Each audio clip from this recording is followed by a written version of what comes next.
Well, hello there, gorgeous, and welcome back to Break Free from the BS, the podcast that promises to leave you either challenged, changed, or at the very least entertained. Woo woo. So, today, what are we talking about today? Sometimes I pre plan my podcasts. I have like an idea that comes to me and I make a few bullet points on what I want to talk about. Other times, I sit down, I set up the mic, and I click record.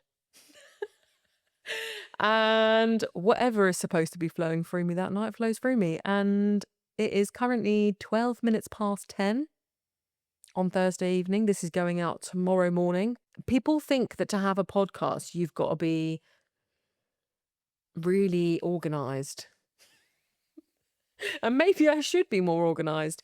But I just want to let you know that even if you are a whimsy bitch that's currently renovating a kitchen, doing a job, packing a house, you can also just record a podcast at 10:15 on the evening before it's released.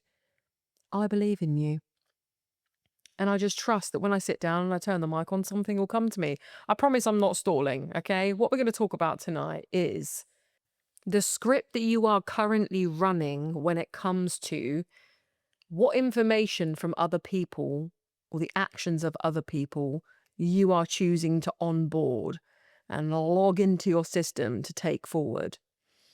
And the reason I'm talking about this right now is because I did a post last night where I was just yapping on camera about this subject. And I thought that is the perfect thing to record about tonight on my podcast. I'm going to talk about why the fuck we seem to always collect all of the horrible stuff that people say about us directly, or the underestimated impact of viewing other people that are like you being treated to, spoken to in a certain way.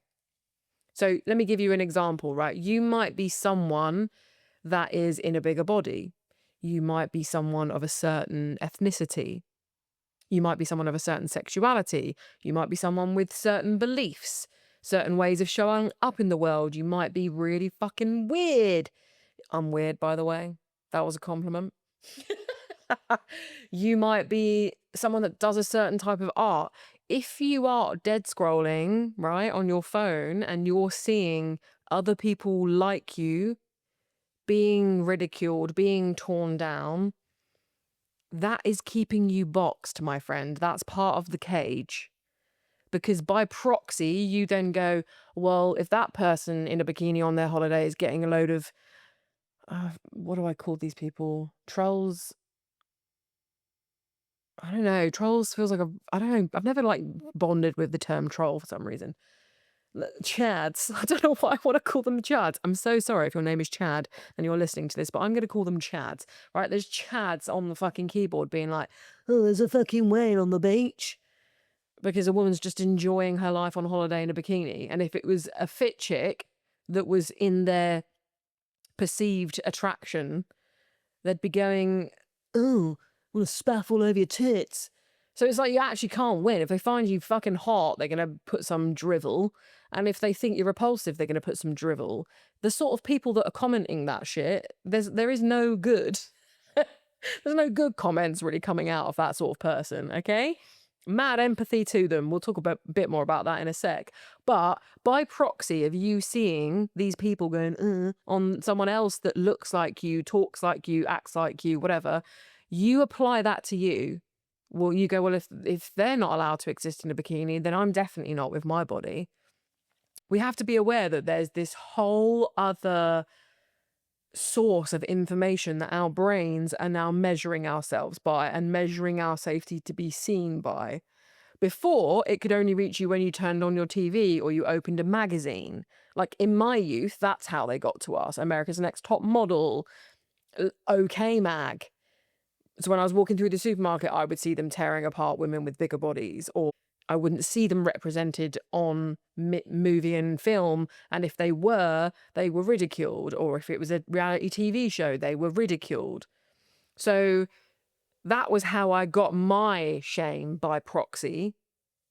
If I actually think about the amount of times that someone has directly insulted me, it has unfortunately happened. It's also happened from people that it should never have happened from, but it has. but it's still far less than what my brain has almost perceived it to be because I've witnessed it so much with other people. So as I say, by proxy, my brain goes clock. Okay.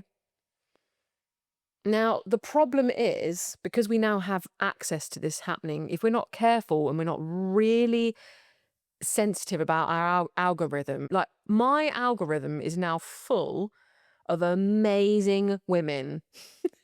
It is full. I have gained like 7,000 followers pretty much.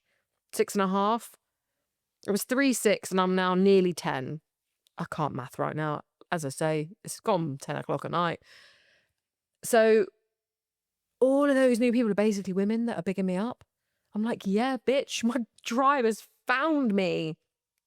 And it feels great because I'm finally showing up in a way online that feels like I'm really being myself. And I'm just going to get more and more and more authentic in this app. I can just feel it in my body because every time I do, I meet more people like me. So it's like this catch-22 where we're taught to shrink and hide ourselves because we see other people being harmed.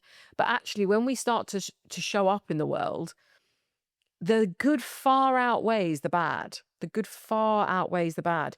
And I'm not saying you can't fall on the wrong side of the algorithm every now and then suddenly be flooded with chads, as I said.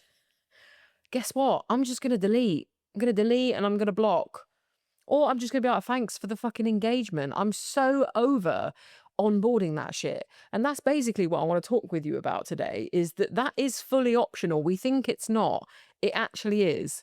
And it's not to say that some days it doesn't sting if it happens, but I would rather live my life to the fullest level of authenticity and joy and love and expression and risk being called fat every now and then or too much or whatever, right? I would risk that than not be who I want to be in the world. Because for every person that goes, ugh, there's like 1,000 people that go, fuck yeah. I promise you, the odds are in your favor. So my suggestion is that we stop, and I'm saying we because I still have to remind myself every now and then, but it is a script that I've managed to update, but it's like we absolutely grab onto and keep a hold of anything that feels like it defamates who we are. So whether it's, like I say, said to us directly or we see it through a third party, we cling on to that shit, but we reject all of the lovely, amazing things that people say about us or people like us. We reject that shit like mad. We push it, push it, push it, because that's what we've been taught to do. Because happy people don't buy as much shit, people. Happy people don't buy as much shit. Happy people don't consume as much shit, whether it's binge watching TV, binge eating food, doom scrolling on social media. Like, happy people are out there in the world living their lives, connecting with real people, connecting with themselves. It's not to say they don't partake in those things. There's a balance, but these tools are designed to take you out of your body, out of your life, into yourself, so that you become a better consumer. So the biggest act of rebellion you have is to start loving yourself. And it's okay if love feels really fucking far away right now. I promise you, it will get closer. Right now, just accept the conditioning that you've been living with, wake up to it, and understand that you can change the script. I promise you. If you're online a lot, start to unfollow people that make you feel like shit about yourself. It does not matter if they are a nice person. If they make you feel like shit when you see them, let's say you follow an absolute fucking 10 out of 10 hottie. She's a babe, right? She's got a beautiful life. She's beautiful inside and out. She's a lovely person, but she's absolutely just fell and hit every hot branch. And that makes you feel like shit right now. That's okay. That's okay if that's too much right now. One day, I promise, you will look at a woman that beautiful and realize that you are fucking beautiful too. Just because you don't fit what you believe is beautiful, it does not mean that others do not view you as beautiful. And I really had to fucking upgrade this script in my head, because you might be the fuzziest, sweetest peach. I can't remember who said this to me originally. It was one of my friends so long ago. Like, you might be the sweetest peach, but some people just don't like peaches. Some people just don't like peaches, and that's okay. But you can't, like, peach yourself into being a strawberry. You can't just, like, cut chunks off you, roll yourself in red and be like, I'm a strawberry. They'll know. And this ties back to not only starting to open the floodgates for receiving love more than we reject it, and also rejecting insults more than we receive them. This all ties to the self-acceptance, right? Because we can only receive what we believe to be true. Like, if I try to insult you, but it doesn't land because you don't think that about yourself, it won't hit. It won't hit. Whereas if I insult you on something that you believe to be true about yourself already, it will hit and it will hurt. And you are in control of that.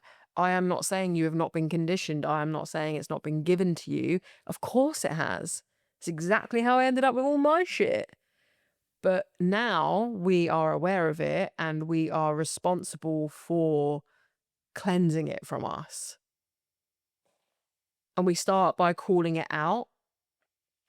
That's how we start to interact with those thoughts. And then we start looking for the opposite. Just going to take a sip of water. I can't wait to have video added to my podcast, because when I'm recording my podcast, mad shits happen sometimes. Like, my fingers have just fallen into mudras. They're just chilling.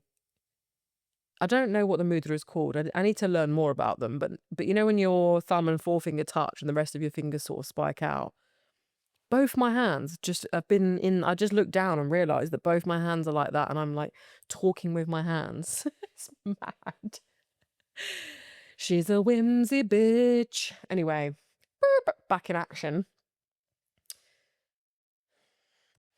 Ultimately, our joy and our love and our expansion sits in our ability to be ourselves.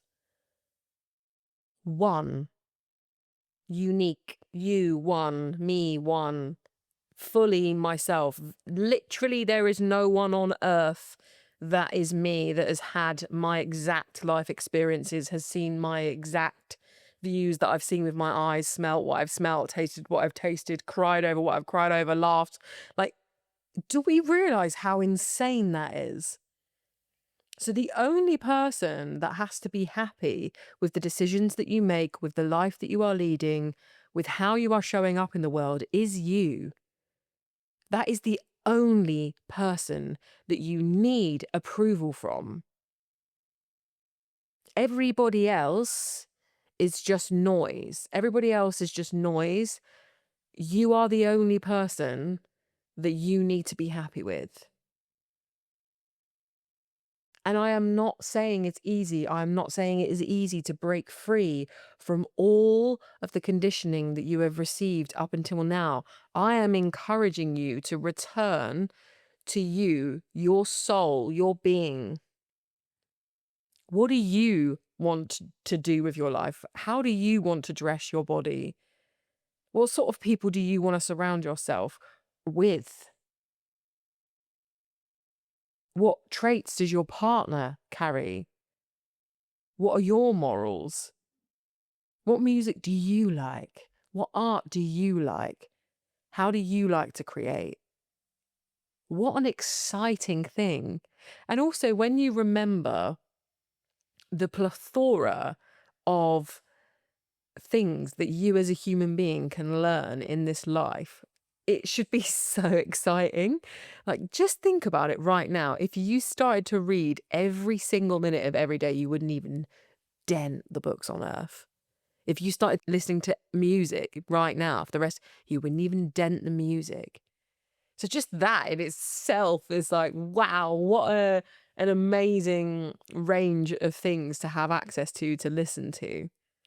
It's so easy to think that you know it all because you're having the most popular things shoved down your throat, but there's so much there. Like, do you ever walk down the street and someone's busking and you think, how is this person not famous? How is this person not famous? And it's just insane.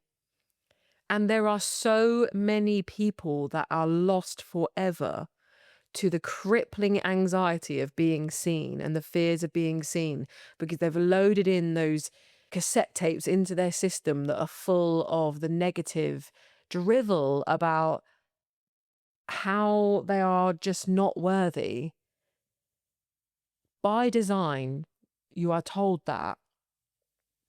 And when you start to swap out those tapes for new ones that go, I am whole, and I have nothing to prove here. This is just a fun game that I get to play and explore, and I get to decide exactly what I want that to look like. I get to decide where I live, who I'm surrounded by. Like, that should be so exciting. Oh, I need to say something. I don't know how to word it, and I'm still getting used to really speaking my truth. So bear with me on this. I can already hear people go, well, I can't live anywhere I want and I don't have options. And yada, there are going to be some genuinely deep reasons as to why people feel trapped in certain areas of their life right now. And I do not want to invalidate any of them. There are genuine reasons out there as to why people feel stuck. But there are also a shitload of people who can absolutely change their lives and they are not, and they stay sat in that almost that victimhood with all of the shit that they've decided to carry from all of the times they've been hurt or all of the stuff that's happened. They're just carrying it all like a laden donkey, right? They're the people that I'm talking to here. And you'll know which it is. Abhorrent shit happens to people and it should never happen to people. But if you live there rather than living where you are now, you are repeating that pattern. So I want you to promise me that going forward, you are going to start clocking and noticing the compliments towards you, including from yourself, and actually just start giving yourself more compliments. And you're going to stop carrying all of the shit. Start rejecting the shit. Go, thanks, but no thanks. What I'm basically trying to say is how fucking absurd it is that when people are nice to us, we fight it off with a baton. And this is what I was basically saying in my Instagram video. We're like, whoopah, fighting it off, get away. But the minute someone says something that we perceive to be hurtful, like they call us rude or they say we don't listen very well, oh my God, we cling on to that shit forever. We carry that around with us for the rest of our lives. The rest of our lives. What the fuck are we doing? It's so absurd. It's so absurd, guys. We have to stop, okay? Truce. Let's call a truce on that shit.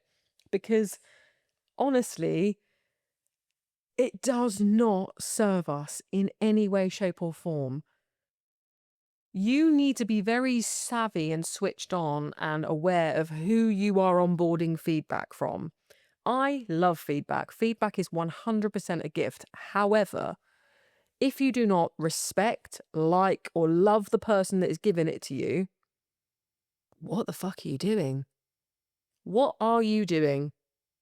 Because if you don't want to be like that person, why would you care? I don't want to be a horrible cunt. Oh my God, I just said the C word. Oh, mum's going to be really mad about that one. But I don't want to be someone that does that on the internet to other people. I would never sit and write hateful things to someone on the internet like that. So why the hell would I give a shit about anyone that has an opinion that would do that? Why do I care? Send love and light. Oh, that's it. I said I'd circle back to empathy. Genuinely, I'm in a place now whereby If I see someone writing horrible shit on the internet, my first feeling is genuinely, oh, bless them. I feel sorry for them because you have got to be a serious type of unhappy to be just shitting on people on the internet for a living. And by the way, if you click the profile, 9 times out of 10, it's a bot. It is literally there to create rage, to create outrage, to create arguments because the app gets used more. Genuinely start clicking the profile because it's wild how often it's just a bot. And then just report that shit if you can be asked. But even if it's a real person, how much does that person hate themselves to be on the internet writing that stuff on other people's videos? A lot is the answer. Ain't no one more unhappy with Chad than Chad. They are going to bed feeling like slime, mate. So I'm literally like, oh, bless them. It is insane how much notice we take of people that we would never want to be like. And the same goes for just life advice in general.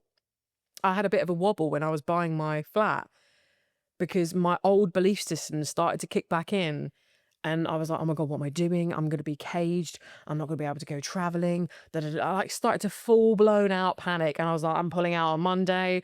What if I can't afford the mortgage?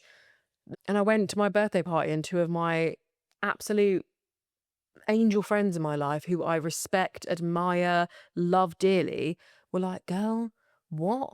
You are one of the most creative, resourceful, talented women we know. You are going to be absolutely fine. And even if you do want to fuck off for a bit, you rent it out, you've still got an asset. Buy the damn flat, Louise. And they said it without stuttering. And because I respect them and I respect how they show up in the world, I respect the decisions that they've made. I was like, yeah, you're fucking damn right. Upgrade the script, bought the flat, now in the flat, super excited to have the flat. So freaking happy I did not bail. So surround yourself in real life with people that know how to live a good life, respect their help and their opinions, and also to call out, these are the sort of people that even if you decided to go against what they had said, would love you, would support you, and would never judge you. That's how you know you're receiving good advice, when someone's able to give it freely, but have absolutely no attachment to whether or not you utilize that advice or not. That's advice being given with love and like autonomy. That is the kind of people that you want around you, okay? And the beauty of going to friends for advice as well, people that you love and trust, is the minute it comes out of their mouth, your gut will know whether or not you align with the advice. And this is why it's actually really healthy to not live in an echo chamber as well.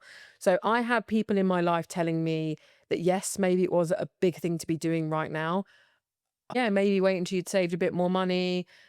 Like they were being a very grounding voice in reassuring why I had these fears, because they're legitimate fears. You do have to pay a mortgage, otherwise you lose your house. It is a big financial commitment. Like they're all very valid fears. So it's actually a good thing to have people that agree with your fears and validate them and go, yeah, fair. But then having people in your life that also go, here's the alternative. You've got this. You're going to fly. You'll be so happy you've bought it. It's good to have both, because the minute you hear it back to you, you will know which to go for. Like, even as I was saying the fears to the person that was going, yeah, fair, it's a lot of money, it's a big financial commitment, I was going, yeah, but I can handle that. I can do it. I can absolutely do it. So even though my fears were coming out of my mouth, internally I was still like, no, that doesn't feel right to bail. So the minute I then heard the right thing for me in this moment right now back to me, which was, you can absolutely do this, you're going to fly, you're about to step into your dream life, go for it. My body was like, fuck yeah. Fuck yeah. So like for me, this really links to this whole allowing yourself to be fully seen by your friends, so that people that are surrounding you are loving you for actual you, and they're not loving some bullshit version of you that's fake. Because guess what? That's why you're going to bed at night feeling like shit about yourself, because even the compliments you are receiving, you don't believe them because you don't feel like they're about you, because you're having to perform for love. So that's the first thing. Until you are you and surround yourself with people that love you for being you, you're going to be struggling. Ah, so much to say on this subject. So much to say. But I actually think that's probably a pretty good place to leave this episode. So I really hope that you got something from it. I really hope that you're going to start looking for the positive things about you and what people say about you going forward. And I also really hope that you are already surrounded by people that love you for you, and that you are going to start seeing your value. And if you don't currently feel like that, that you just start to believe in the possibility that that does exist for you. It doesn't mean that you're going to be there overnight. It doesn't mean then that you're going to be there in a year even. But it exists, it's a possibility, and you can start to take little teeny tiny baby steps towards being in that life and surrounded by people that love you for you, as well as loving yourself, my darling, because we only can receive love to the level in which we love ourselves. And I love you, and I very much look forward to see you next week. Mwah.